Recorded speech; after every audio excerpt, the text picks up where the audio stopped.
বলছি দাদা, এই যে সরকারের যে সব মানে মাস্টারি চাকরিগুলো ওগুলো তো চলে গেছে, এতে মানে মনে কি আনন্দ হচ্ছে নাকি দুঃখ কষ্ট কোনো? আমি তো ভীষণ আনন্দিত। এটা তো 2016 সালের বোর্ড, ঠিক আছে। এই 2016 সালে আমি নিজেও খুদ একটা মানে চাকরির জন্য পরীক্ষা দিয়েছিলাম।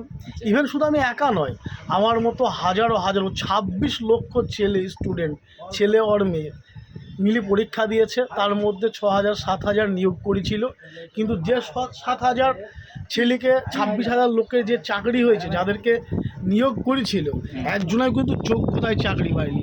সব দালাল চত্বরই চাকরি পেয়েছে। দালালকে টাকা দিয়েছে 5 লাখ 10 লাখ 7 লাখ করে, ঠিক আছে। আমার ব্যাচে, ঠিক আছে, আমরা তো ফার্স্ট বেঞ্চে বসার স্টুডেন্ট।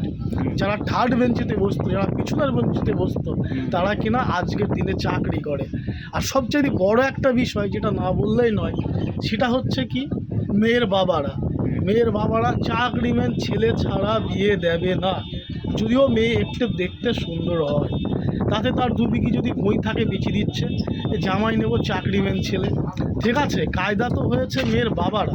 আমি চাই এই ধরনের মেয়ের বাবারা আরও কায়দা হোক। কিন্তু আমি ভীষণ আনন্দিত, ভীষণ খুশ, ঠিক আছে। আজকে শ্বশুররা কি করছে, বুলেট গাড়ি 4 চাকা, যার দেখা যাচ্ছে হেঁটে চলার অকাত ছিল না, সে 4 চাকায় ঘুরছে, সে বুলেট গাড়ি ঘুরছে। বাপের টাকায় বুলেট গাড়ি নিয়েছে না 4 চাকা নিয়েছে, সবগুলো শ্বশুরের টাকায়। তাদের সামনে দিয়ে যাওয়া যায় না, তারা কোথায় তুচ্ছ স্টুডেন্ট, অথচ আমরা ভালো স্টুডেন্ট হয়েও যোগ্য ছিল, কিন্তু আজকে আমরা চাকরি পেলাম না। কারণ কেন? বাপের হয়তো সেই অর্থটা ছিল না, আর তাদের বাপের সেই অর্থটা ছিল। তারা তো জানে ছেলে চাকরি করতে পারলেই ছেলের বিয়ে দিলে 20 লাখ 30 লাখ করে পাওয়া যাবে। আজকে কারণ ডেটে আমি ভীষণ আনন্দিত।